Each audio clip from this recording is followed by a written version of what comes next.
নির্বাচনের সময় আইন শৃঙ্খলা পরিস্থিতি লেভেল প্লেইং ফিল্ড নিয়ে উদ্বেগ জানিয়েছে 7টি রাজনৈতিক দল। প্রধান উপদেষ্টা ডক্টর মোহাম্মদ ইউনূসের সাথে বৈঠকে এই উদ্বেগ জানায় দলগুলোর নেতারা। এ সময় সুষ্ঠু নির্বাচনের জন্য সকল দলের কাছে প্রধান উপদেষ্টার সহায়তা চেয়েছেন জানিয়ে তার প্রেস সচিব শফিকুল আলম বলেন, সুষ্ঠু নির্বাচনের জন্য যা যা করা দরকার সবই করবে অন্তর্বর্তী সরকার। আরও জানাচ্ছেন ইয়াসিন রানা। সুষ্ঠু নির্বাচন আয়োজনে করণীয় ও সহযোগিতা নিয়ে পরামর্শ নিতে এবি পার্টি, নাগরিক ঐক্য, গণ অধিকার পরিষদ, এলডিপি, গণসংহতি আন্দোলন, জাতীয় গণফ্রন্ট, ইসলামী আন্দোলন বাংলাদেশ ও হেফাজত ইসলামের সাথে বৈঠক করেন প্রধান উপদেষ্টা ডক্টর মোহাম্মদ ইউনূস। নির্বাচনের সময় আইন শৃঙ্খলা পরিস্থিতি, লেভেল প্লেইং ফিল্ড নিয়ে শঙ্কা প্রকাশ করে বেশ কিছু পরামর্শ দিয়েছে দলগুলো। যাদের বিরুদ্ধে অপরাধের সুনির্দিষ্ট অভিযোগ আছে তারা বিচারে আওতায় আসতে হবে। নেতারা বলেন, আইন শৃঙ্খলা পরিস্থিতি ঠিক না হলে নির্বাচন নিয়ে সংশয় কাটবে না জনমনে। 53 বছরের জঞ্জাল নিরসন করার জন্য অধিকাংশ রাজনৈতিক দল যে প্রস্তাবটা দিয়েছে পিআর পদ্ধতি, এইটা বাস্তবায়নের জন্য আপনি একটা গণভোটের ব্যবস্থা করেন। এই রাজনৈতিক দলগুলোকে নিয়ে এবং সরকারের নির্বাচন কমিশনের প্রতিনিধিদের নিয়ে নির্বাচনের পরিবেশ এবং যে পরিস্থিতি সেটা সমন্বয় করার জন্য, সেটার মনিটর করার জন্য একটা কমিটি গঠন করা দরকার। নুরুল হক নূর আহত হওয়া এবং চট্টগ্রাম বিশ্ববিদ্যালয়ে যে ঘটনা ঘটেছে সেখানে আমরা দেখেছি যে সরকার এবং আইন শৃঙ্খলা রক্ষাকারী বাহিনীর মধ্যে এক ধরনের সমন্বয় এবং নিয়ন্ত্রণ বা কর্তৃত্বের একটা ঘাটতি আছে।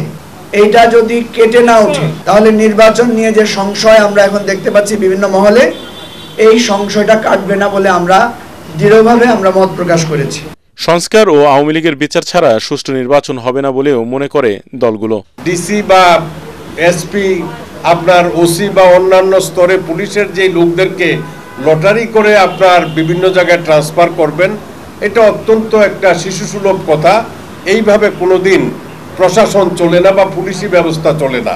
বাংলাদেশের গোয়েন্দা সংস্থা এবং আমাদের প্রতিবেশী রাষ্ট্রের গোয়েন্দা সংস্থা তারা এরকম একটি প্ল্যান করছে জাতীয় পার্টিকে আবারও বিরোধী দল বানানো। এটা আমরা প্রধান উপদেষ্টাকে জানিয়েছি, তিনি আমাদেরকে বলেছেন তাই নাকি। বৈঠক শেষে প্রধান উপদেষ্টার প্রেস সচিব শফিকুল আলম বলেন, একটি দল নির্বাচন বানচাল করার সর্বোচ্চ চেষ্টা করছে। সুষ্ঠু নির্বাচনের জন্য সকল দলের সহযোগিতা চেয়েছেন প্রধান উপদেষ্টা। এমন পরিস্থিতি সৃষ্টি করার চেষ্টা করবে যাতে নির্বাচন না হয়।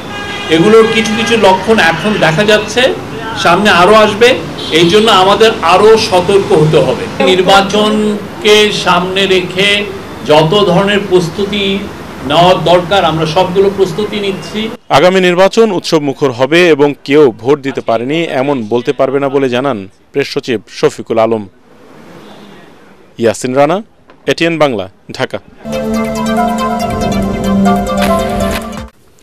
সাবেক প্রধানমন্ত্রী শেখ হাসিনা এবং স্বরাষ্ট্রমন্ত্রী আসাদুজ্জামান খান কামালের নির্দেশে জুলাই অভ্যুত্থানে গণহত্যা হয়েছে বলে জবানবন্দি দিয়েছেন সাবেক আইজিপি চৌধুরী আবদুল্লাহ আল মামুন।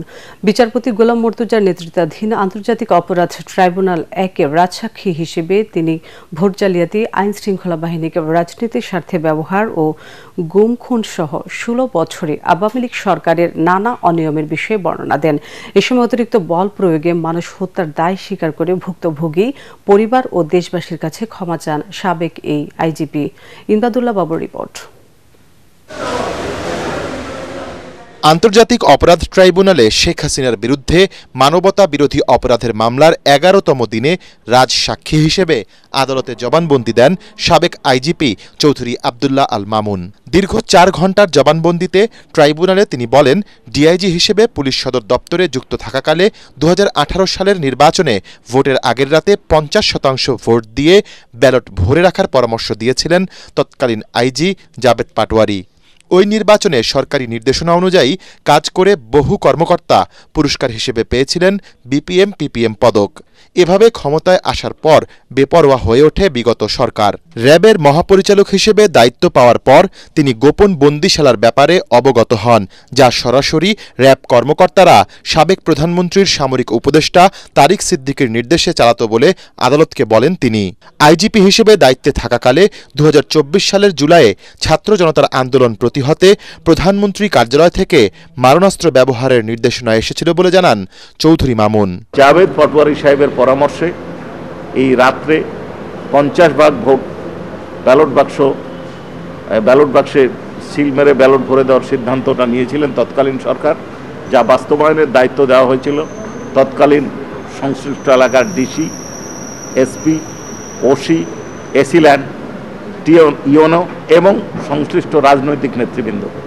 জবানবন্দিতে তিনি আরও বলেন, বৈষম্য বিরোধী ছাত্র আন্দোলন দমাতে স্বরাষ্ট্রমন্ত্রী কামালের ধানমন্ডির বাড়িতে কোর কমিটির মিটিংয়ে সমন্বয়কদের আটকের পরামর্শ দেয় ডিজিএফআই। এটি বাস্তবায়নের দায়িত্ব দেয়া হয় তৎকালীন ডিবি প্রধান হারুনুর রশিদকে। ওই সময়ে এত নৃশংসতা ও হত্যাযজ্ঞের ব্যাপারে তিনি অবগত ছিলেন না বলেও ট্রাইব্যুনালে দাবি করেন। জুলাই আগস্টের গণহত্যা এবং মানবতা বিরোধী অপরাধ যেগুলো আগে হয়েছে সবকিছুর মূল নির্দেশদাতা হচ্ছেন তদানীন্তন প্রধানমন্ত্রী শেখ হাসিনা। তিনি যুক্ত করেছেন আসাদুজ্জামান খান কামাল, যিনি স্বরাষ্ট্রমন্ত্রী ছিলেন। এই দুজনের নির্দেশে বাকি কর্মকাণ্ডগুলো হয়েছে সেটা তিনি পরিষ্কার করেছেন। একটা ওয়াইড স্প্রেড সিস্টেম্যাটিক অ্যাটাক প্রমাণ করার জন্য যা কিছু এলিমেন্টস দরকার সেগুলো আজকের এই সাক্ষ্য তার অফিসিয়াল পজিশন থাকার কারণে তিনি জানেন বলে আদালতের কাছে তুলে ধরেছেন। তিনি অপরাধ স্বীকার করেছেন, একই সাথে সত্য উদ্ঘাটন করেছেন এবং আদালতের কাছে প্রার্থনা করেছেন তাকে যাতে ক্ষমা করা হয়। এর আগে এই মামলায় ভুক্তভোগী পরিবার ও চিকিৎসক সহ আরও 35 জনের সাক্ষ্য গ্রহণ শেষ হয়েছে। বুধবার চৌধুরী মামুনকে শেখ হাসিনা ও আসাদুজ্জামান খান কামালের পক্ষের আইনজীবীর জেরার দিন ধার্য করা হয়েছে। ইমদাদুল্লাহ বাবু, ATN বাংলা, ঢাকা। পতিত স্বৈরাচার শেখ হাসিনা ভারতে বসে সন্ত্রাসীদের লেলিয়ে দিয়ে দেশের নানা বিশৃঙ্খলা সৃষ্টি, হামলা চালাচ্ছে বলে অভিযোগ করেছেন বিএনপির মহাসচিব মির্জা ফখরুল ইসলাম আলমগীর। ভিপি নূর জাপা নেতা খন্দকার লুৎফুর রহমানের উপর হামলার ঘটনা উল্লেখ করে তিনি বলেন, আওয়ামী লীগের কেউ আঘাত করতে এলে বিএনপি নেতাকর্মীদের সে হাত ভেঙে দিতে হবে। বিভিন্ন বিশ্ববিদ্যালয়ের ছাত্র সংসদ নির্বাচনে কেউ যাতে বিশৃঙ্খলা না করতে পারে সে বিষয়ে নেতাকর্মীদের সতর্ক থাকার আহ্বান জানান মির্জা ফখরুল। রিপোর্ট করছেন মইনুল আহসান।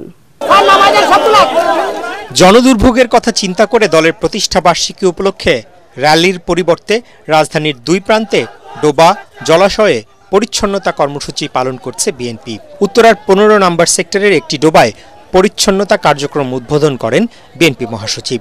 ঢাকা মহানগর উত্তর বিএনপির আয়োজনে সংক্ষিপ্ত সমাবেশে মির্জা ফখরুল অভিযোগ করেন, অন্তর্বর্তী সরকার যখন দেশকে নির্বাচনের দিকে নিয়ে যাচ্ছে তখন পতিত স্বৈরাচার শেখ হাসিনা পার্শ্ববর্তী দেশে বসে নানাভাবে বিশৃঙ্খলা সৃষ্টির চেষ্টা করছে। হাসিনা দেশ থেকে পালাইছে ঠিকই, কিন্তু শয়তানি ছাড়ে নাই। আওয়ামী লীগ ছাত্রলীগকে উস্কায় দেয়, এই তোমরা গোলমাল করো, মিটিং করো, মিছিল করো, মারামারি করো, নেতাদেরকে মারো। তাই করেছে, নূরকে মারছে, তাই না? আমাদের আরেক নেতা লুৎফর ভাই, তাকেও মারছে। আপনারা সাবধান থাকবেন, যদি আপনাদের কারো উপর কোনো হাত পড়ে ওই আওয়ামী লীগের সেই হাত আমরা ভেঙে দিবেন। ছাত্র সংসদ নির্বাচন সহ নানা কারণে শিক্ষাঙ্গনে চলা অস্থিরতার কথা উল্লেখ করে মির্জা ফখরুল সবাইকে সতর্ক থাকার আহ্বান জানান। নির্বাচনগুলো হচ্ছে ছাত্র সংগঠনের, ছাত্র বিশ্ববিদ্যালয়গুলো, সেখানে যেন আমরা কোনো গোলযোগ সৃষ্টি না করি, কোথাও যেন এই বদনাম না আসে। জনগণের কাছে যেতে হবে, বাড়ি বাড়ি গিয়ে বিএনপির কথা বলতে হবে। এর আগে ঢাকা মহানগর দক্ষিণ বিএনপির উদ্যোগে রাজধানীর মুগদার, পূর্ব মানিকনগরে নেতাকর্মীদের নিয়ে পরিচ্ছন্নতা কার্যক্রমে অংশ নেন বিএনপির স্থায়ী কমিটির সদস্য গয়েশ্বর চন্দ্র রায়। গণতন্ত্র ও নির্বাচন বিরোধী শক্তির বিরুদ্ধে সবাইকে ঐক্যবদ্ধ থাকার আহ্বান জানান বিএনপির এই নীতি নির্ধারক।